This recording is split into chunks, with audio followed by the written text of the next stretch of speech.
सद्गुरू श्री ज्ञानेश्वर महाराजांच्या चरित्र चिंतनाच्या तृतीय आणि अंतिम सत्राला आपण आरंभ करतो आहोत। ज्ञानेश्वर महाराजांचं चरित्र हे अलौकिक असं चरित्र आहे। या चरित्रामध्ये जशी अलौकिकता आहे तशी या चरित्रामध्ये अपूर्वता आहे, अद्वितीयता आहे। अलौकिकता, अपूर्वता आणि अद्वितीयता या तिन्ही गोष्टी संत चरित्रामध्ये एकत्रित आलेल्या असतात। अनेक ठिकाणी अपूर्वता असते पण अलौकिकता असतेच असं नाही। काही ठिकाणी अद्वितीयताही दिसू शकते पण त्यामध्ये अलौकिकता असतेच असं नाही। पण संत चरित्राचा विचार जर आपण बारकाईनं केला तर आपल्या लक्षात येईल की संत महात्म्यांचं, ज्ञानेश्वर महाराजांचं चरित्र हे अलौकिक चरित्र आहे। या चरित्रामधून आपल्याला लौकिकत्वानं काही केल्यासारखं दिसत असलं तरी त्याची अलौकिकता आपल्याला लक्षात घेतली पाहिजे। नाथ महाराजांनी ज्ञानोबरायांचं जे वर्णन केलंय त्या वर्णनाचा जो अभंग आपण आता सुरुवातीला विचारात घेतला, म्हटला कैवल्याचा पुतळा प्रकटला भूतळा, चैतन्याचा जिव्हाळा ज्ञानोबा माझा। याच्या सगळ्या चरणामध्ये माझा ज्ञानोबा करत नाथ महाराजांनी ज्ञानेश्वर महाराजांची अलौकिकता ही वारंवार आपल्याला पटवून दिलेली आहे। अलौकिक असणं म्हणजे या लोकातलं नसणं असा त्याचा अर्थ नाही। अलौकिक असणं म्हणजे या लोकातच दिसणं पण या लोकातलं नसल्यासारखं वाटणं ही अलौकिकता असते। आपण नाथ महाराजांचं प्रत्येक चरण बघितलं तर नाथ महाराजांनी त्याच्यामधून आपल्याला अलौकिकता सांगितली। कैवल्याचा पुतळा, याच्यात पुतळा लौकिक आहे पण कैवल्याचा असणं हे अलौकिक आहे। भूतळामध्ये प्रकट होणं हे जरी लौकिक असलं तरी तो चैतन्याचा जिव्हाळा असणं हे अलौकिक आहे। मायबाप लौकिक असले तरी साधकाचा मायबाप अलौकिक आहे। ताप निवारण करणाऱ्या पुष्कळ गोष्टी असल्या तरी भक्त दर्शनानं ताप निवारण करणं अलौकिक आहे। सुखाच्या भूमिका अनेक मांडल्या जात असल्या तरी सर्वाभूती सुखरूपत्व असणं हे अलौकिक आहे। अशा अनेक गोष्टी सगळा अभंग आपण त्या दृष्टीने लावून घ्या। हे जसं अलौकिक आहे तसं ज्ञानोबरायांचं जीवन अपूर्व आहे। चालविली जडभिंती ही अपूर्वता आहे। रेड्यामुखी वेद बोलविला, गर्वद्विजांचा हरविला अपूर्वता आहे। अनेक संतांची आतापर्यंतची चरित्र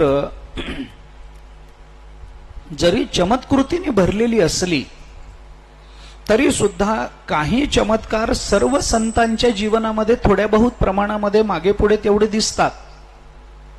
पण आतापर्यंतच्या भारतीय इतिहास संस्कृतीच्या इतिहासामध्ये जड भिंत चालल्याचा चमत्कार दुसरीकडे कुठेही आपल्याला दिसणार नाही।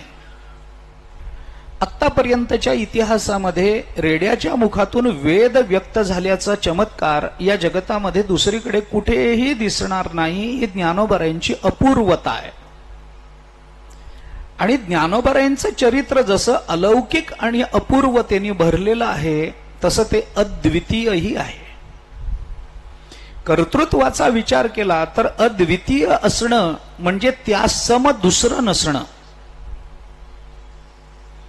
याच अभंगामध्ये नाथ महाराजांनी ज्ञानोबरायांचं वर्णन करताना असं सांगितलं, ब्रह्म साम्राज्य दीपिका वर्णियली गीतेची टीका, विठोबाचा प्राण सखा ज्ञानोबा माझा।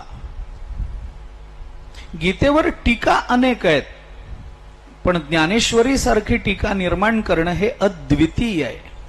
त्यासारखी दुसरी टीका नाही, त्यासारखं दुसरं भाष्य नाही, त्यासारखी जगत कल्याणाची दुसरी तळमळ नाही, त्याच्यासारखं प्रेमानं समजावून सांगणं दुसरीकडे नाही, त्याच्यासारखं अपराधी जनांनाही पोटात घेऊन आपलं करणं जगतामध्ये दुसरीकडे दिसणार नाही। ज्ञानोबरायांचं चरित्र असं अलौकिक आहे, ज्ञानोबरायांचं चरित्र असं अपूर्व आहे, ज्ञानोबरायांचं चरित्र अद्वितीय अशा स्वरूपाचं आहे. या चरित्राचा विचार करताना आपण 2-3 अंगानं तो विचार पाहून आलो की चरित्र निर्मिती काय असते, चरित्र शब्द आपल्याला काय सांगतो, चरित्रामध्ये काय बघायचं असतं. आणि हे चरित्र बघत असताना कोणतं चरित्र आम्ही बघायचंय. सामान्य जनांना चरित्राचं चिंतन करताना त्यातल्या चमत्कृतीची जशी अपेक्षा असते तशी सगळ्यांना जीवनातल्या चरित्रातल्या चमत्कृतीची अपेक्षा असते असं नाही. सामान्यतः विवेकी पुरुष, एखादा विचारी पुरुष हा जेव्हा एखादा चरित्र पाहतो तेव्हा त्या चरित्रामध्ये चमत्कृती किती निर्माण झाल्या हे तो बघत नाही, किंवा बघत असला तरी त्याला फारसं महत्व तो देत नाही. त्या चरित्रामध्ये चरित्रकारांनी काय कर्तृत्व गाजवलं, स्वपर कल्याणाच्या काय भूमिका मांडल्या आणि स्वीकारल्या, स्वजीवनाच्या कल्याणाच्या भूमिकेपर्यंत जाऊन तो थांबला का परकल्याणाच्या भूमिकेपर्यंत पोचून परकल्याण सिद्ध केलं. आणि हे सगळं करता करता आपल्या आयुष्याची परिसमाप्ती ही कोणत्या भूमिकेतून केली, कोणत्या विचारांनी केली, याच्याकडे विचारवंत चरित्रात बघत असतो. विवेकी पुरुष फक्त चमत्कृती बघत नाही. म्हणून आपण परवाही बोललो, भिंत चालवली रेडा बोलवला म्हणून ज्ञानोबराय कदापि मोठे होत नाहीत. त्यांच्या दृष्टीने ही त्यांच्या चरित्रातली अत्यंत क्षुल्लक घटना आहे. भिंत चालव, आम्हाला त्याचं महत्व आहे, ज्ञानोबरायांना महत्व असायचं कारण नाही. आम्हाला वाटतं अरे भिंत चालली कशी, अशी आम्ही त्याच्यात अडकू. पण हे सांगितलं पाहिजे, भले त्या चमत्कृतीला कालमर्यादा असली तरी आपल्या कीर्तन प्रवचनांमधून, व्याख्यानांमधून, संत वाङ्मयाच्या विवेचनांमधून ज्ञानोबारायांनी भिंत चालवली, ज्ञानोबारायांनी रेड्यामुखी वेद वदवला, तुकोबारायांनी मेलेलं मूल कीर्तनामध्ये उठवून बसवलं, ज्ञानोबारायांनी पितर खाली आणले, ज्ञानोबारायांनी, हे सगळे चमत्कार थोडंसं स्पष्ट बोलायचं झालं तर ओढून आणून कीर्तनामध्ये सांगितले पाहिजे, सांगितलेच पाहिजे.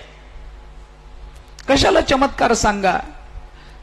असं असतं, ऐकणारा सगळाच वर्ग हा आपलं ज्ञान ऐकायला आणि ज्ञानोबराय तुकोबारायांचा बोध ऐकायला आलेला नसतो.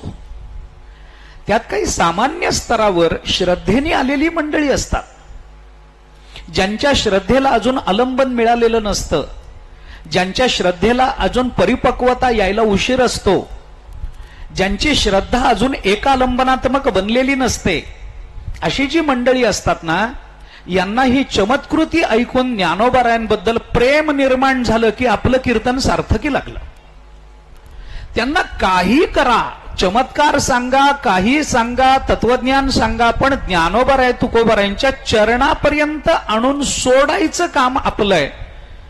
त्या चरणाचं वेड लागलं की काय करायचं हा निर्णय ज्ञानोबारायांचा.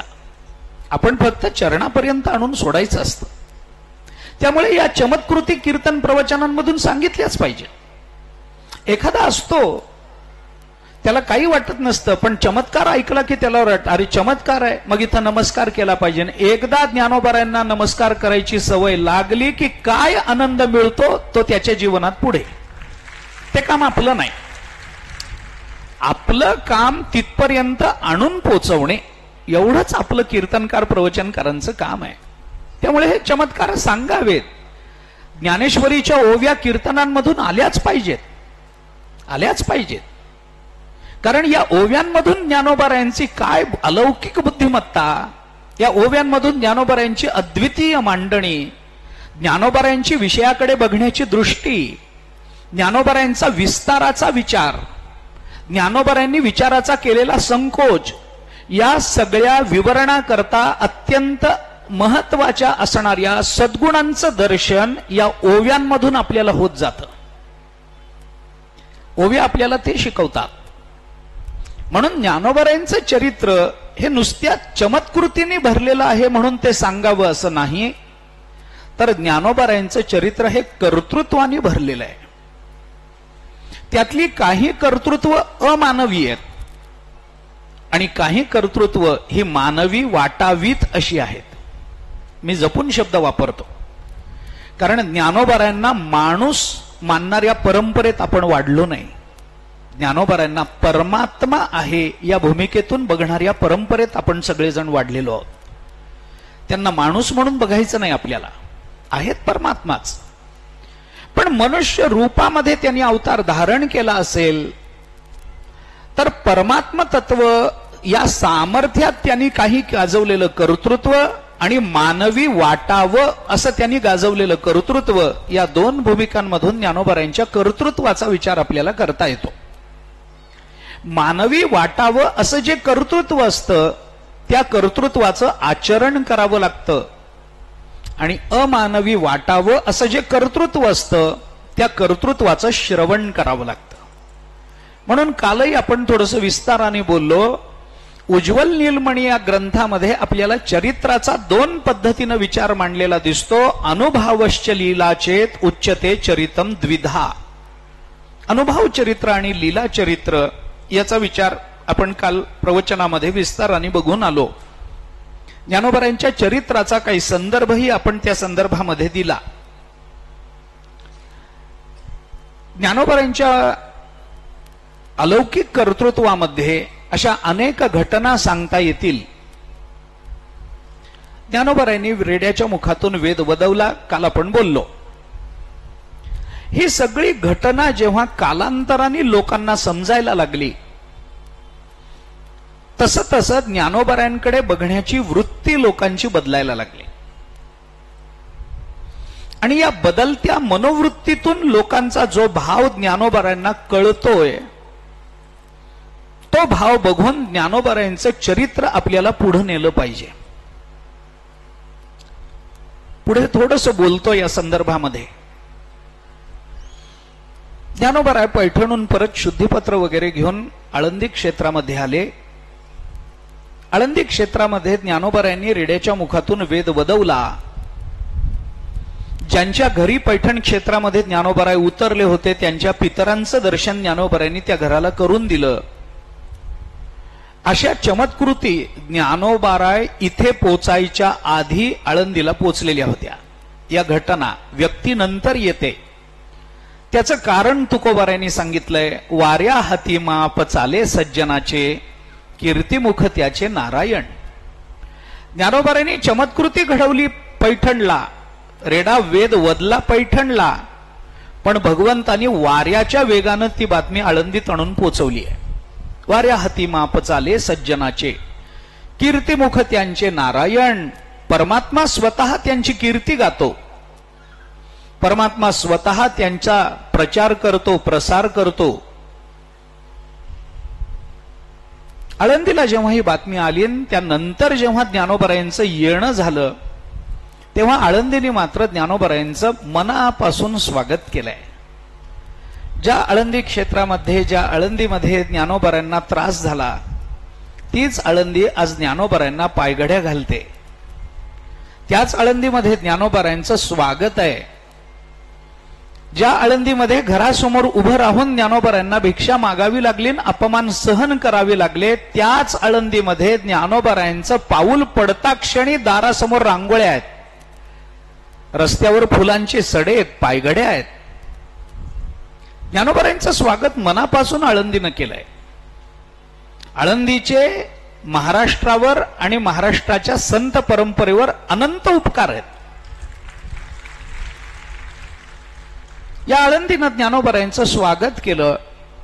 ज्ञानोबाराय आले, परंतु तरीही काही लोकांची मनोवृत्ती अशी असते की तू नुसत्या चमत्कृतीनं बदलत नाही,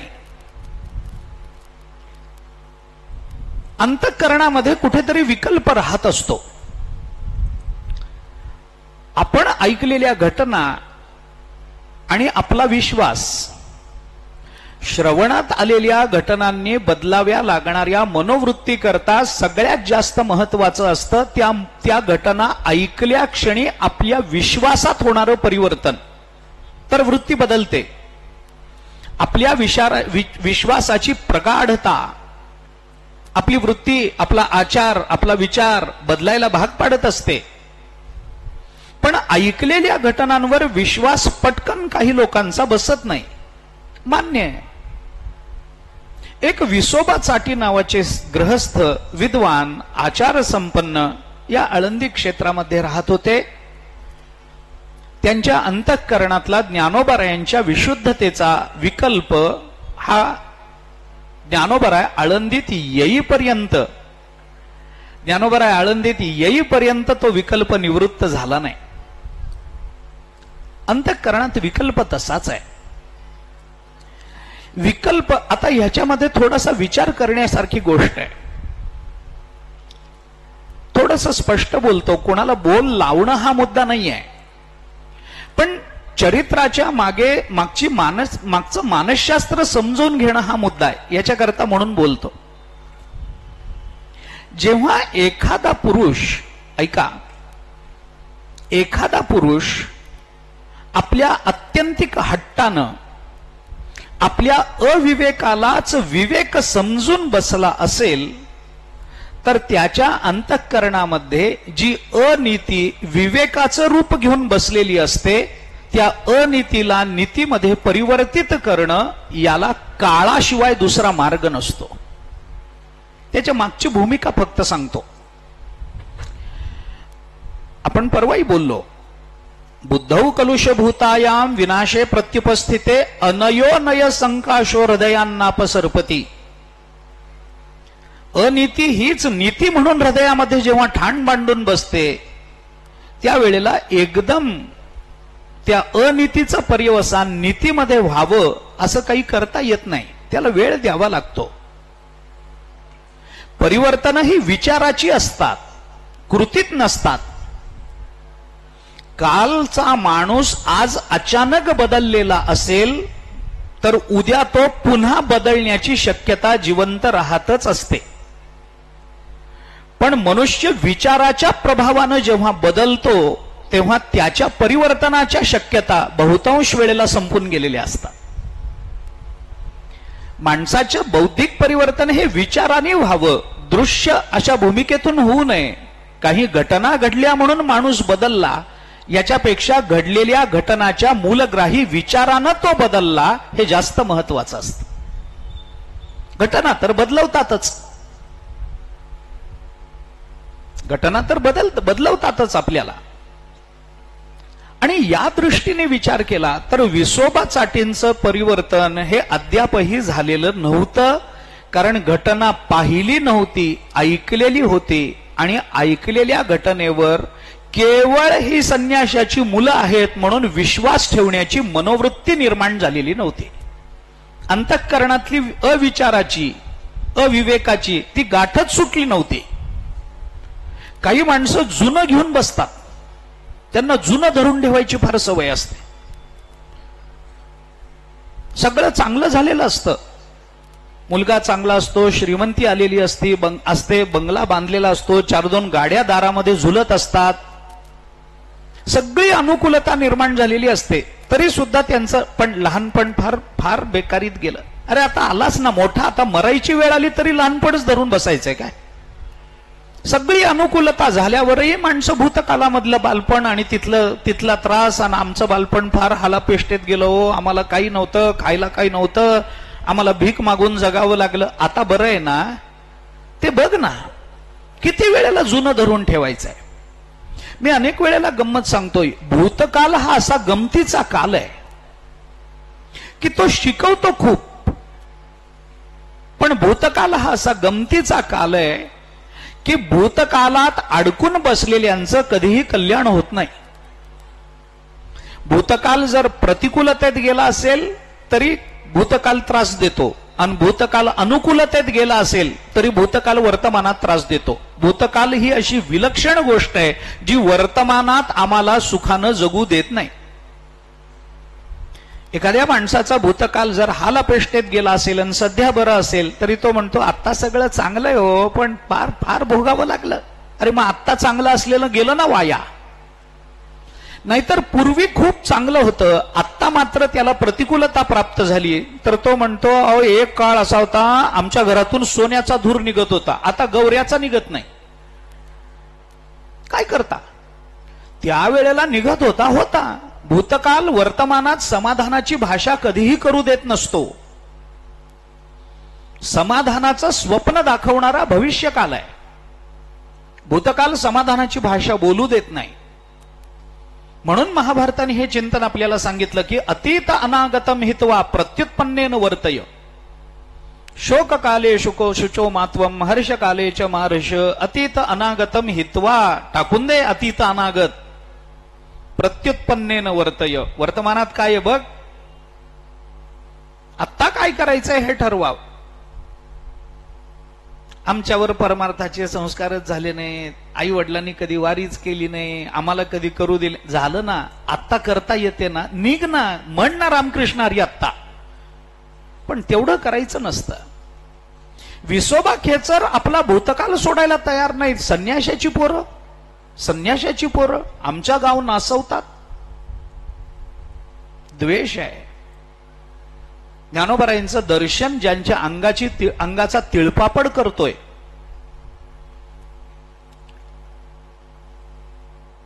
ज्ञानोबराय वगैरे भावंड जेव्हा आळंदीमध्ये आली, त्याच्यानंतर विसोबा खेचरांनी ज्ञानोबरायांच्या निवृत्तीनाथ महाराजांनी मुक्ताबाईंना सांगितलं, मांडे खाण्याची इच्छा बोलून दाखवली. आता ह्याच्यातही अनेकांच्या अनेक शंका आहेत. निवृत्तीनाथ महाराज म्हणजे साक्षात परब्रह्म, आणि मग त्यांना अशा लौकिक गोष्टींची इच्छा का व्हावी, असले प्रश्न अशा चरित्रामध्ये उपस्थित करायचे नसतात. कारण संतांच्या इच्छा, संतांनी त्या वेळेला केलेली कृती, या कृतीचा दूरदृष्टीनं होणारा परिणाम त्यांना माहिती असतो. आम्ही फक्त घटना बघत असतो. संतांना त्याचा परिणाम कळत असतो. लहान मूल आजारी पडलं की आई म्हणते औषध घे, आणि औषध माहिती असल्यामुळं मूल म्हणतं आई मी ते कडू औषध घेणार नाही. मग आई त्याला आमिष दाखवते, तुला लाडू देईन, खडीसाखर देईन, काय चॉकलेट देईन, एवढं तो नाही. मग आई त्याला थोडंसं, अरे शाळेत नाही गेलास तर शहाणा कसा होशील, तुझे मित्र पुढे निघून जातील, तू ढच्या ढ तसाच राहशील.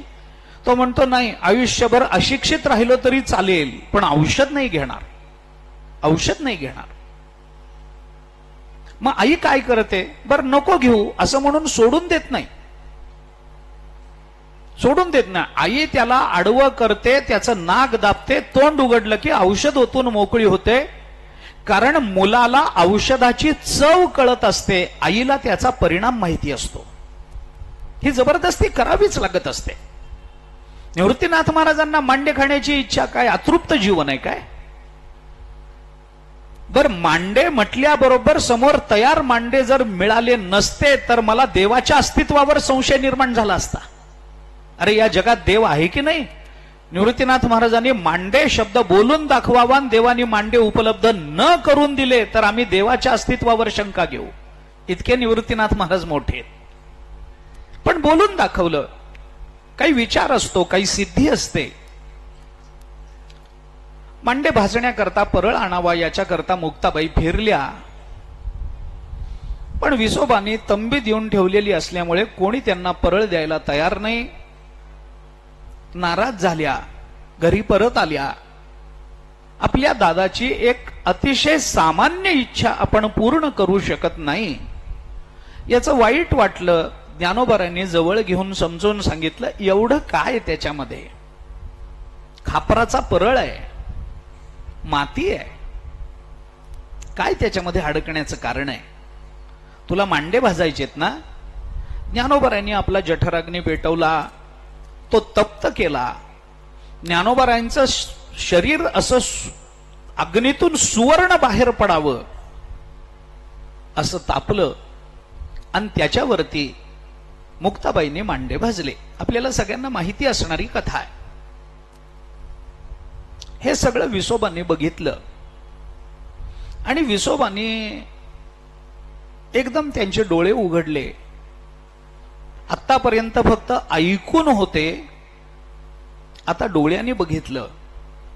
मग विसोबांना ज्ञानोबरायांचं महत्व, सामर्थ्य या सगळ्या गोष्टी विसोबांना कळाल्या, पटल्या. विसोबांची श्रद्धा जडली. त्यानंतर ते मांडे खाल्ले. सगळी जेवणं झाल्यानंतर मुक्ताबाईने या सगळ्यांच्या पत्रावळी उचलल्या, बाहेर नेऊन टाकल्या.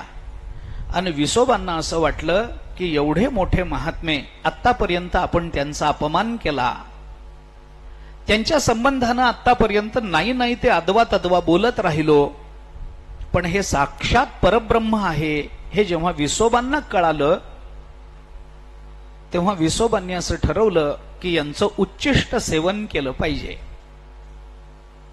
उच्चिष्ट सेवन केलं पाहिजे म्हणून त्या पत्राळीला लागलेलं ज्ञानोबरायांचं उच्चिष्ट, या निवृत्तीनाथ महाराज सोपान काकांचं उच्चिष्ट विसोबांनी उचललं आणि विसोबांनी ते तोंडात घातलं. तेवढ्यात ज्ञानोबराय बाहेर आले आणि आपलं उच्चिष्ट कोणीतरी खातं आहे हे बघितल्याबरोबर ज्ञानोबराने त्यांना सांगितलं, अरे काय खेचरासारखा पत्रावळीवर चरतोस, हो बाजूला, परते सर, असं म्हणून ज्ञानोबरांनी त्यांना दूर केलं. आता परते सर हा शब्द ज्ञानोबरांच्या मुखातून बाहेर पडला ही गोष्ट खरी आहे. ज्ञानोबरांना बाजूला हो एवढंच म्हणायचं होतं, बाजूला सरक. विसोबांना मात्र त्याचा आनंद झाला. मला यांनी खेचर म्हटलं, बरं वाटलं. ते स्वतःला ज्ञानोबरायांचा शिष्य म्हणून घेऊ लागले. हे आपल्याला माहिती असणारं प्रकरण आहे, मला याचा विस्तार करायचा नाही. मला याच्यातून थोडं पुढचं बोलायचंय. ज्ञानोबरायांच्या पत्राळीवरचं उष्ट खाऊन विसोबा खेचर ज्ञानोबरायांचे शिष्य झाले. असं का व्हावं? कारण संतांचं उष्ट हे वेगळं असतं आणि तुमचं आमचं उष्ट वेगळं असतं. आपलं उष्ट खाऊ नये असं शास्त्र सांगतं. कोणी कोणाचं उष्ट खाऊ नये असं शास्त्र सांगतं. खाऊ नये म्हणजे काय? खाऊ नये याचा अर्थ काय? आपलं उष्ट खाल्ल्याचा शास्त्राच्या दृष्टीने दोष आहे. कुणी आता धर्मशास्त्र त्याच्यातलं वेगळं आहे. उपनयनामध्ये मातृभोजन नावाचा जो विधी आहे, त्या विधीमध्ये आईच्या पानातलं उष्ट खायचा शेवटचा प्रसंग येतो. मातेच्या मांडीवर बसून त्या बटूला माता भरवते मातृभोजनामध्ये, ते त्याच्या जीवनातलं शेवटचं उच्चिष्ट. त्याच्यानंतर नाही, त्यानंतर उष्ट खायला परवानगी नाही. त्यानंतर तो मोठा होतो, अभ्यास करतो, शाळेत जातो, अभ्यास करतो, मोठा होतो, नोकरीला लागतो. नोकरीला लागल्यानंतर त्याच्या जीवनामध्ये जे लग्न होतं त्याच्यातही उष्ट खायची परवानगी नाही. व्हिडिओ काढून आणि फोटो काढून तर नाहीच नाही. ही परवानगी शास्त्र देत नाही उष्ट खायची. पतीनं पत्नीचं उष्ट खावं असं शास्त्र कुठेही म्हणत नाही.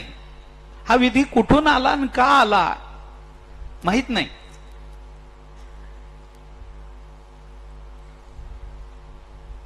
आणि मग एकदा तिच्या ताटातलं उष्ट यांनी खाल्लं की मग त्याच्यातून हे संकेत मिळतात की आता हे तिच्या ताटाखालचं मांजर झालेलं आहे. हे संकेत तिथून मिळायला लागतात. उष्ट खायला शास्त्र परवानगी देत नाही आपल्याकडे. पण ज्ञानोबरायांचं उच्चिष्ट, तुकोबरायांचं उच्चिष्ट, हे उच्चिष्ट जेव्हा आपल्याला उष्ट म्हणून सांगितलं जातं, अरे भगवान या गोपाळांचं उष्ट खातात, तयाचे मुखीचे हिरोनिया घ्यावे उच्चिष्ट ते खावे धणीवरी. भगवंताचं उष्ट जसे संत खातात तसं संतांचं उष्ट परमात्मा खातोच ना. पाहता गोवळी खाय त्यांची उष्टावळी. उष्टावळी खाल्ली भगवंतांनी, गोपाळांची उष्टावळी खाल्ली. हे उष्टावळी खाणं म्हणजे काय प्रकरण आहे याचा विचार करा. सामान्यत्वाने दुसऱ्याच्या पानामध्ये शिल्लक राहिलेलं आपण खाणं, याला उष्ट खाणं असं म्हटलं जातं. पण हे उष्ट खाणं काय आहे? उष्ट खाणं कशाला म्हणतात? संतांचं उच्चिष्ट काय आहे याचा थोडासा विचार मी आपल्या या संदर्भामध्ये करतो, थोडं चिंतन करतो त्याचं. तुकोबारांनी चिंतन करताना काय म्हटलंय, संतांच्या बाबतीत शेष घेईन उच्चिष्ट धाय धणीवरी पोट, संत मार्गी चालते त्यांची वगैरे, हे आम्ही वैकुंठवासी आलो याची कारणासी, बोलिले जे ऋषी साच भावे वर्ताया, झाडू संतांचे मार्ग आड राणी भरले जग. पुढं काय, उच्चिष्टाचा भाग शेष उरला तो सेऊ. कुणाचा सेऊ? संतांचे मार्ग झाडू, त्यांचा उच्चिष्टाचा शेष भाग जो उरला आहे त्याचं आम्ही सेवन करू. हे उच्चिष्टाचं सेवन करण्याची जी भूमिका आहे, ते उच्चिष्ट म्हणजे काय असतं थोडा त्याचा विचार सांगतो मी आपल्याला. इतरांचं सोडून द्या, मला त्या उष्ट्याबद्दल काहीच बोलायचं नाही. पानामध्ये सेवन करून झाल्यानंतर खाली जे शिल्लक राहतं त्याला उच्चिष्ट असं म्हटलं जातं, जे शिल्लक राहतं. आणि पानामध्ये जेवता जेवता खाली पत्रावळीच्या ताटाच्या खाली जे पडतं त्याला उष्ट म्हणत नाहीत, त्याला उष्टावळ म्हणतात. पानात राहिलेलं उष्ट आणि पानाच्या खाली पडलेलं उष्टावळ. भगवंतानी उष्ट नाही खाल्लं, उष्टावळ खाल्ली.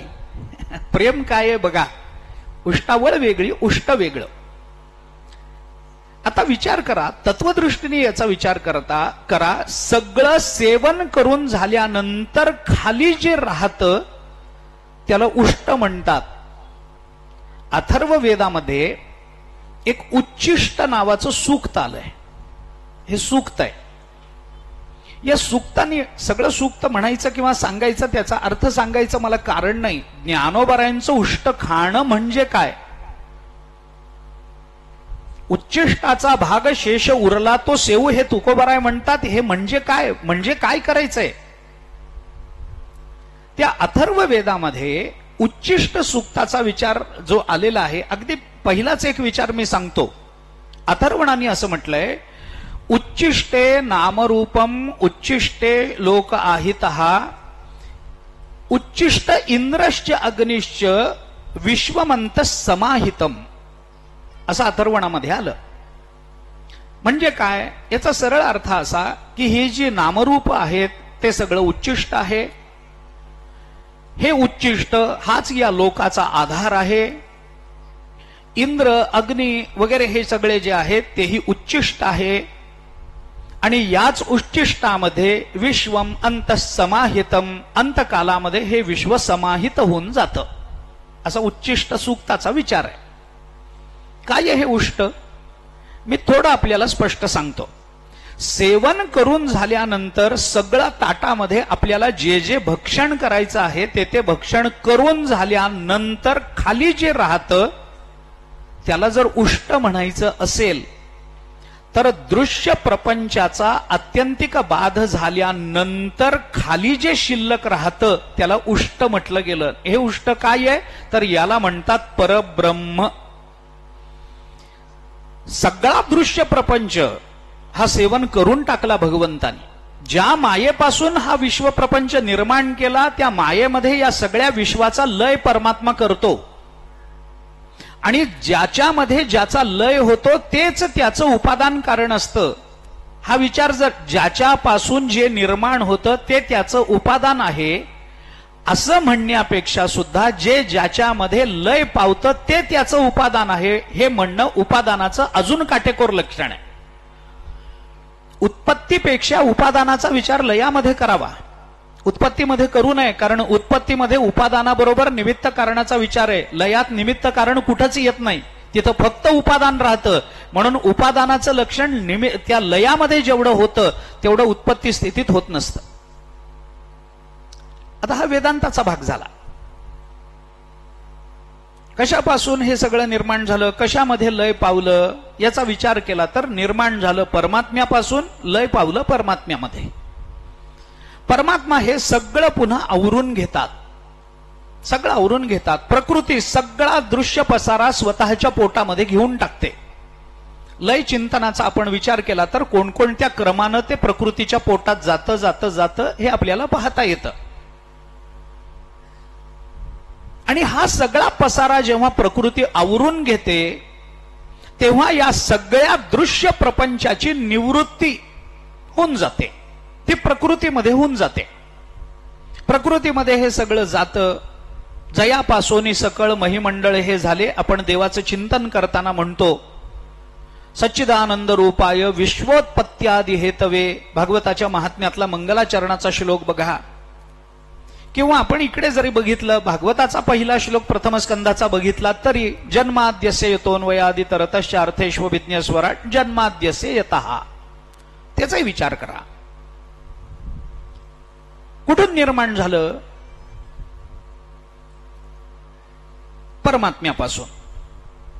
परमात्म्याने प्रकृती, प्रकृतीपासून पंचमहाभूत व त्रिगुण पंचमहाभूत वगैरे वगैरे वगैरे ज्या पद्धतीनं विस्तार आहे त्या पद्धतीचा लय. विस्तार मला त्याचा करायचाच नाही.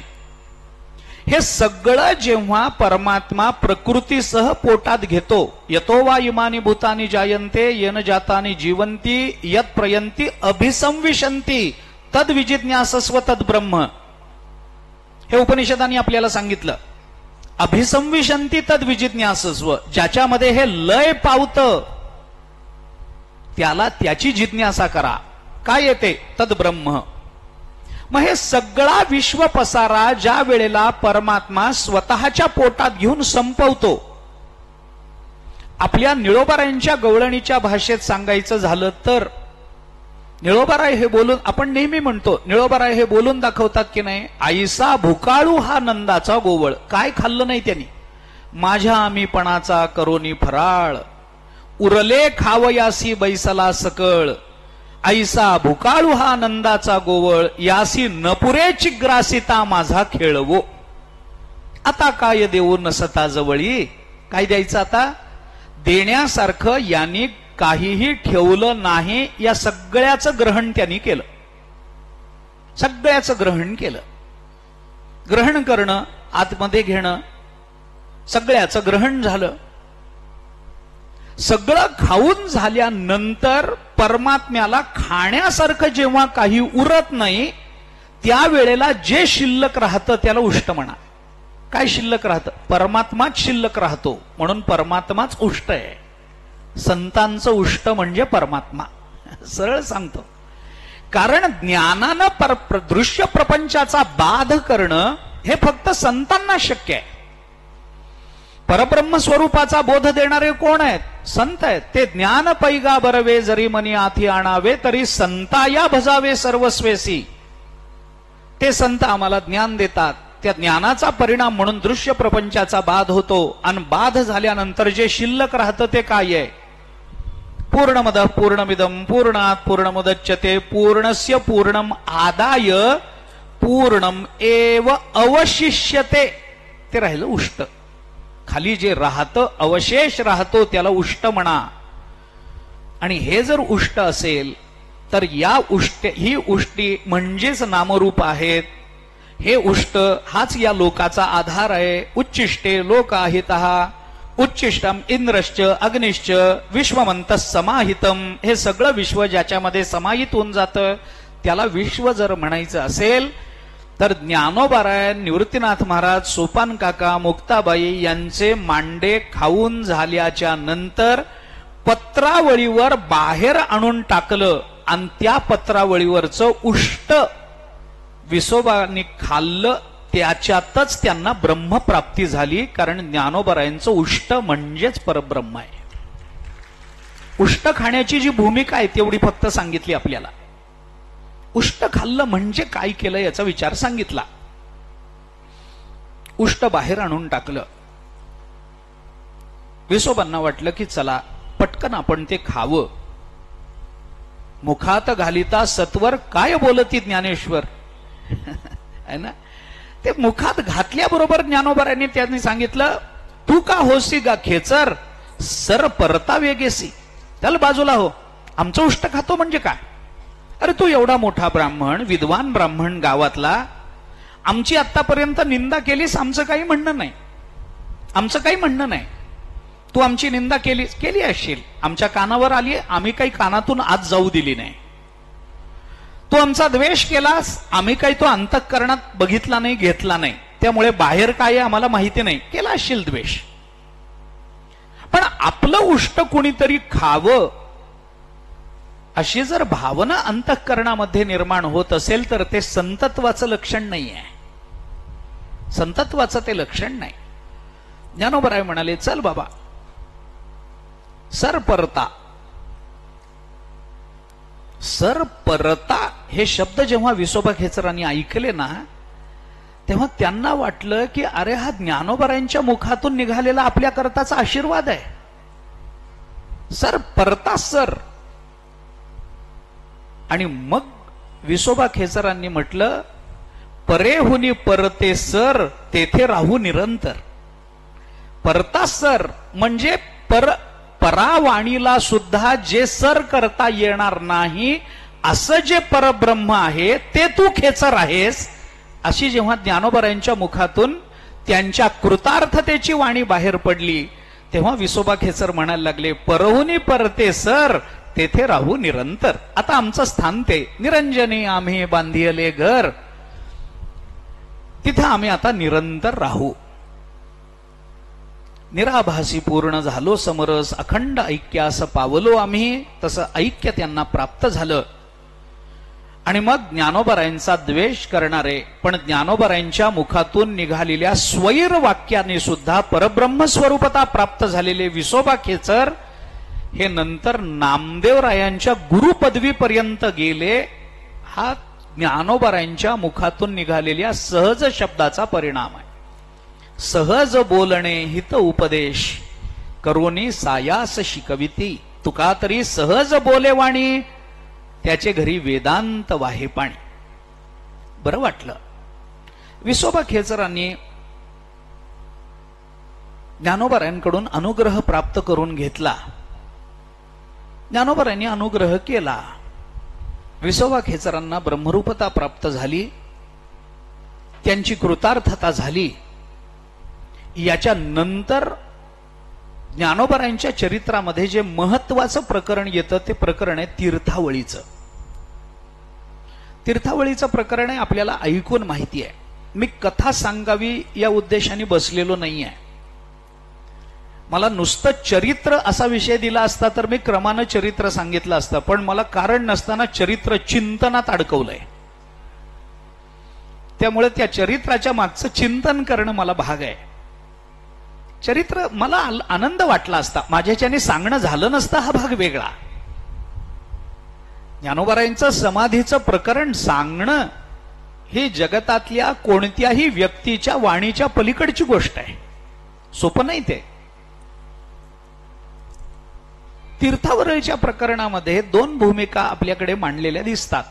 ज्ञानोबराय आणि नामदेवराय तीर्थक्षेत्राला गेले, तीर्थयात्रेला गेले, हे एक वर्णन आहे. खरं वर्णन सगळे संत मिळून गेल्याचं वर्णन आहे. सगळे संत, कारण मावंद्याला सगळे पंढरपूरला आलेत.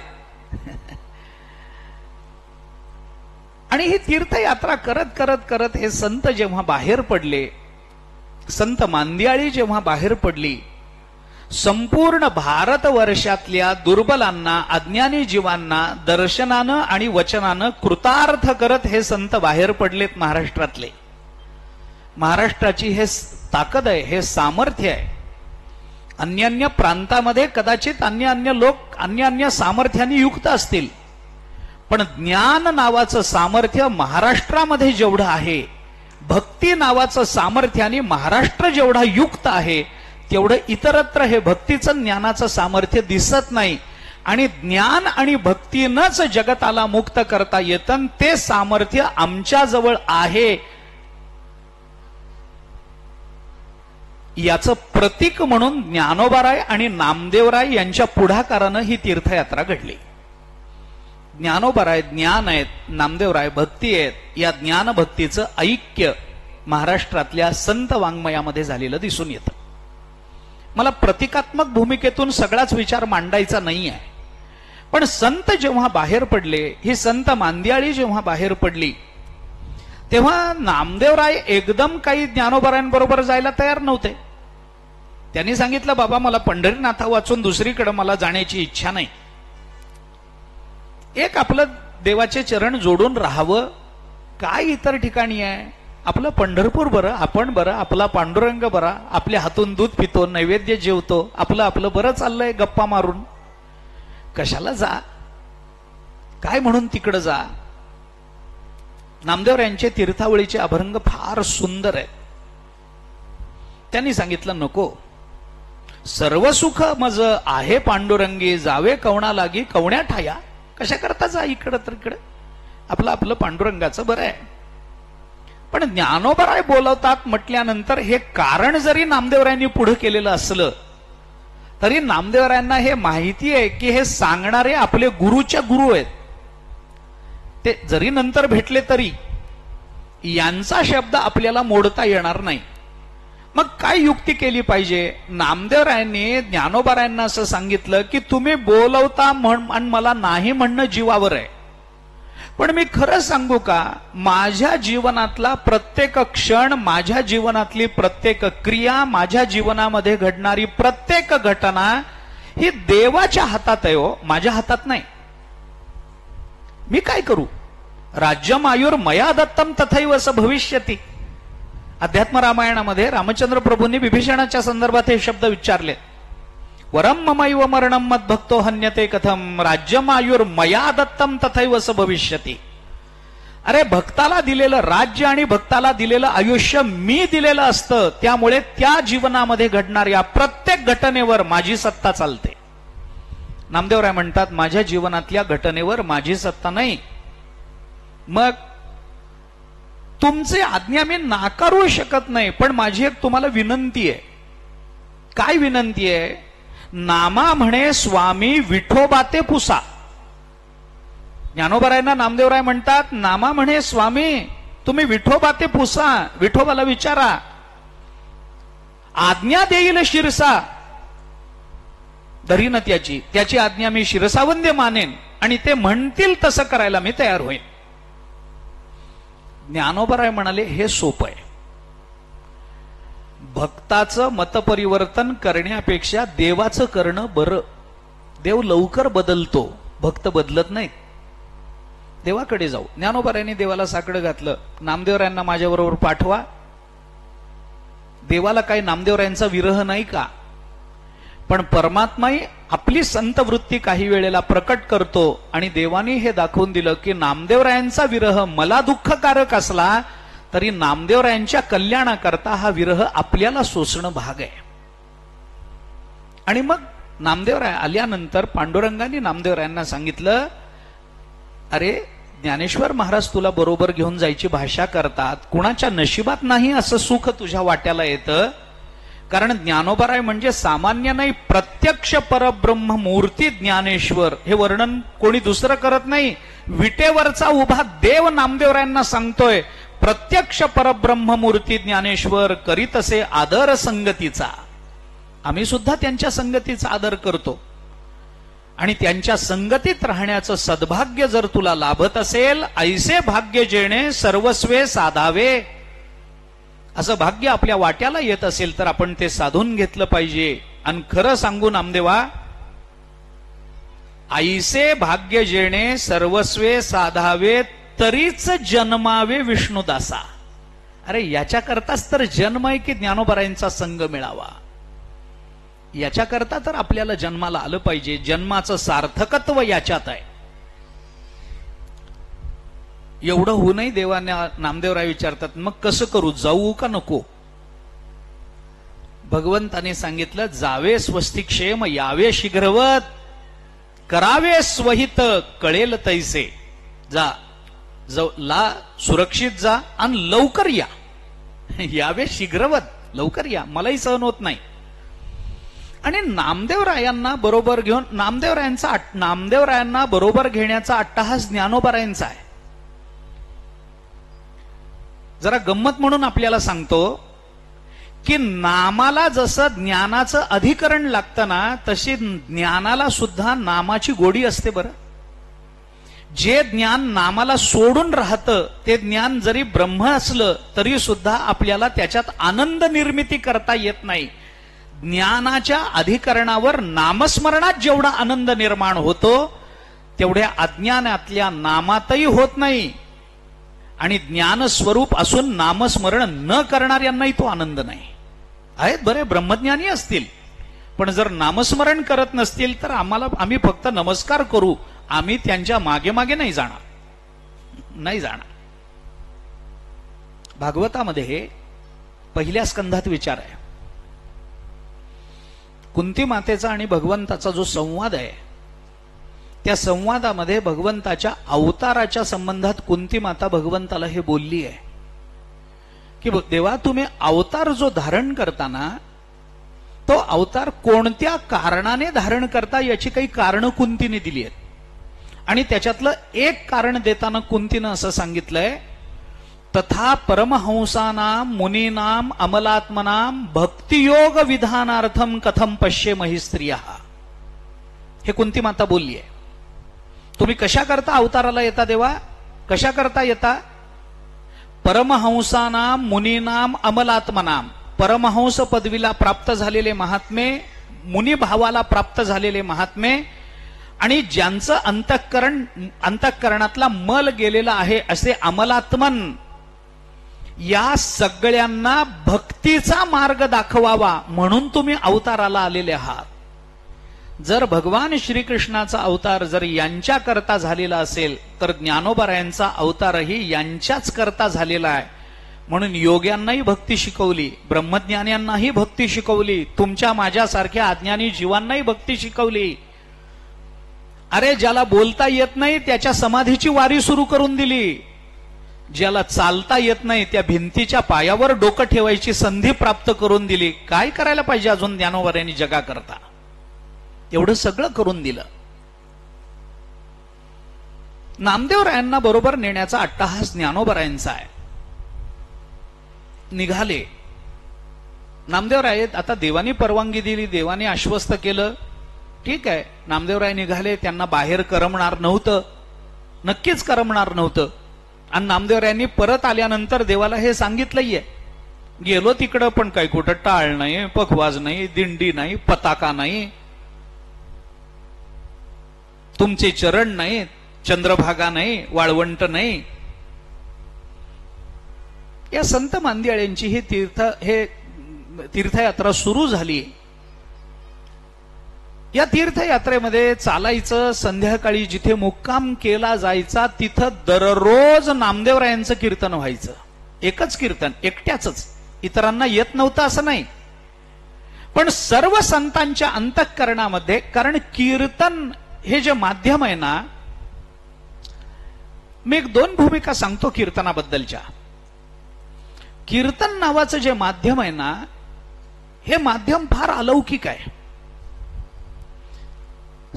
महाराष्ट्र सोडून सगळ्या भारतवर्षामध्ये कीर्तन शब्दाचा अर्थ आहे भजन.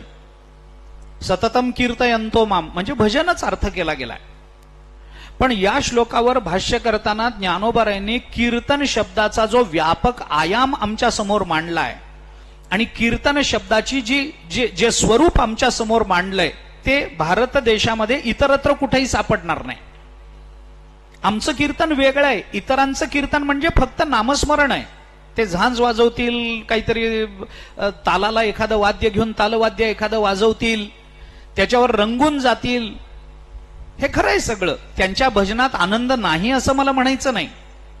पण कीर्तनाचं जे स्वरूप ज्ञानोबरायांनी मांडलं, कीर्तन या संज्ञेला जो एक अर्थ ज्ञानोबरायांनी दिला, त्याच्यामध्ये ज्ञानोबरायांनी हे सांगितलं, कृष्ण विष्णू हरी गोविंद या नामाचे निखळ प्रबंध इथपर्यंतचं कीर्तन सगळे करतात.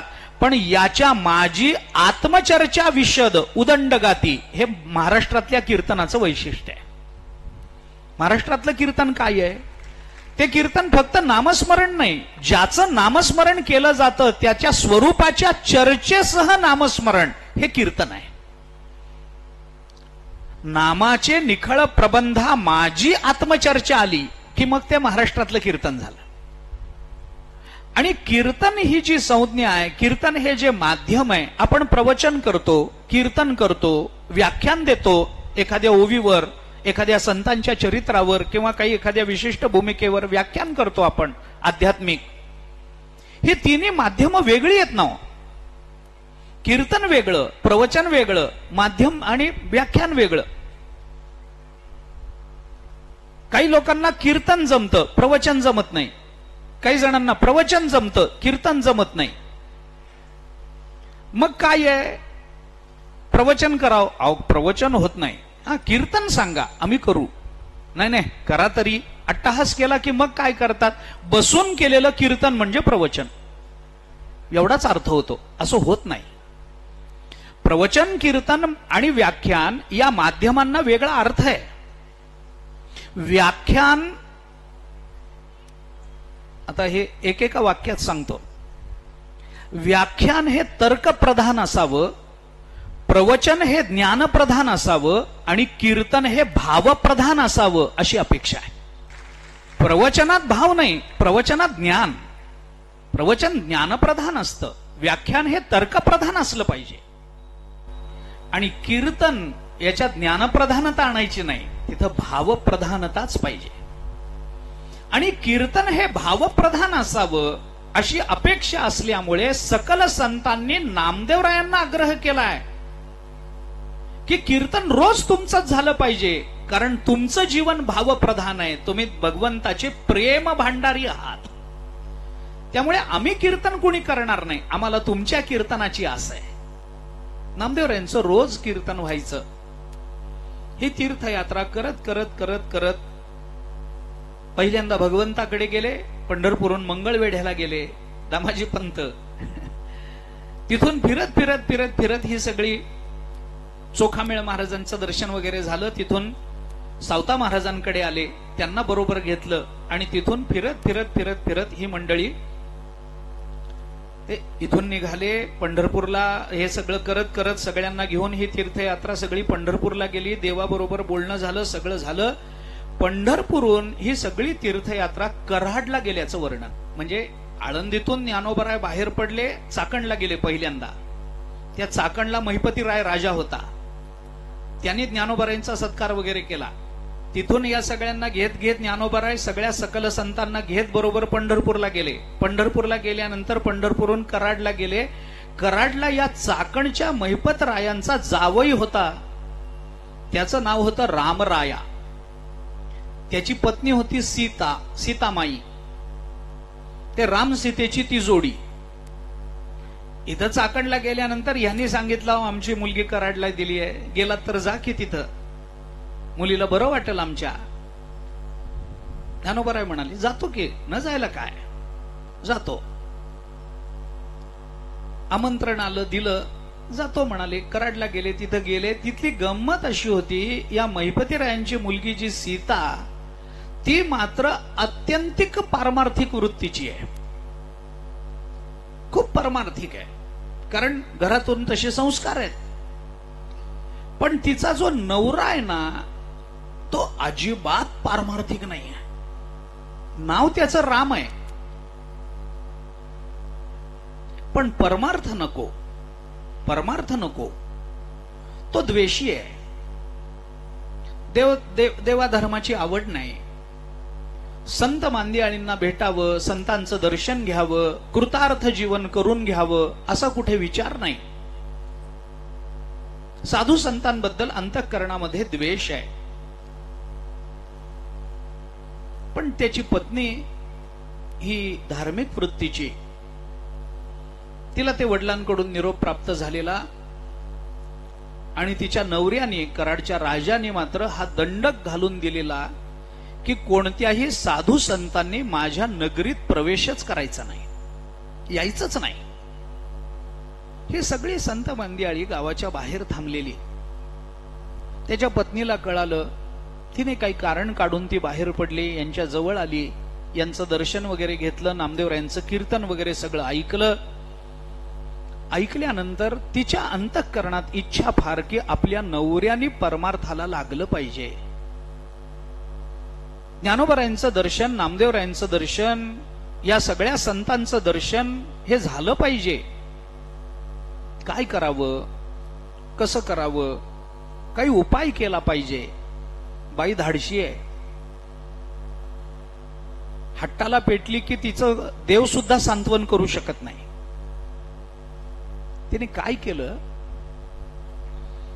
आपल्या पोटच्या एकुलत्या एक पोराला त्या हिरकणीचं चूर्ण करून पाण्यातून पाजवलं. त्या हिरकणीचं चूर्ण पोटात गेल्याबरोबर तो मुलगा मरून पडला. मुलगाच मेला. आईनेच मारून टाकलं. आणि मग आक्रोश करायला लागले. आणि आक्रोश करता करता म्हणायला लागले, बघा देवाने आपल्याला कशी शिक्षा दिली, साधू संतांचा द्वेष करताना, म्हणून देवाने ही शिक्षा दिली. नवऱ्याला बोलायला लागले. आता पुत्रवियोग यालाही झाला होता. याला देवाबद्दल संतांबद्दल प्रेम नव्हतं, पण पोटच्या पोराबद्दल प्रेम होतच की. रडायला लागला. तोही अगतिक झाला. काय करावं काही कळेना. गतप्राण झालेल्याला आता कोण उठवू शकेल. वैद्य आणले, हकीम कोणी जरी आणलं तरी काय करता. धातयाही पाया पडता नुठी गतायू पंडू सुता. ब्रह्मदेवाच्या पाया पडलं तरी मेलेल्याला जिवंत करणं ब्रह्मदेवाला शक्य नाही. काय करावं. मग तिने सांगितलं, बघा तुम्ही असं साधू संतांचा द्वेष करताना, म्हणून देवाने आपल्याला ही शिक्षा दिली. मग आता गावाबाहेर काही साधू संत आलेत, चला दर्शन करा त्यांचं. त्यांच्या चरणाचा काही लाभ मिळाला तर मुलगा कदाचित हाताला लागेल आपला. गतप्राण झालेल्या मुलाच्या पुनर्जीविताची आशा ही जेव्हा त्याच्या अंतःकरणामध्ये निर्माण झाली, तेव्हा आपल्या सगळ्या भावभावनांना तिलांजली देऊन वाटेल ते करण्याच्या बाबतीत तो नवरा अगतिक झाला. तो म्हणाला, ठीक आहे तसं करू. मुलाला वगैरे घेतलं आणि ते सगळे मिळून त्या ज्ञानोबराय वगैरे जिथे आले तिथपर्यंत आले. नामदेवरायांचं कीर्तन चालू होतं. आणि नामदेवरायांनी कीर्तनामध्ये बोलता बोलता संतांना केलेल्या अन्नदानाचं फल काय आहे याचा विचार कीर्तनामध्ये बोलून दाखवला. संतांना थोडं जरी अन्न दिलं तरी परमात्म्याला आनंद होतो वगैरे वगैरे त्यांनी काही सांगायचं सांगितलं. आणि मग यांचे डोळे उघडले आणि यांच्या लक्षात आलं की असं करून चालणार नाही. साधू संतांना घरी या, घरी या, घरी या आमंत्रण दिलं. साधू संतांनी, या सगळ्या संत मांदियाळींनी त्या मुलाला पाहिलं. तो मुलगा मेला होता, त्याचा प्राण गेलेला होता. काय करावं. या दोघांनी आपलं मूल त्यांच्या समोर ठेवलं आणि त्यांना सांगितलं की आमचा मुलगा गतप्राण झालाय, एकुलता एक मुलगा आहे, काय करावं. तिने सांगितलं, माये पुढवणी बाळक काळे नेता, एकुलता एक मुलगा काळानं हिरावून नेला, काय करावं. तिथं आल्यानंतर ज्ञानोबारायांनी या मुलाच्या अंगावरून हात फिरवला. अंगावरून हात फिरवल्याबरोबर तो मुलगा जिवंत झाला. 2-3 प्रसंग ज्ञानोबारायांच्या चरित्रात गतप्राण झालेल्यांना ज्ञानोबारायांनी उभं करून दिलं असे प्रसंग आहेत. इथेही 2 विचार आहेत. नामदेवरायांच्या कीर्तनात नामदेवरायांच्या मुखातून व्यक्त झालेल्या नामाचा परिणाम म्हणून ते मूल जिवंत झाल्याचं वर्णन आहे.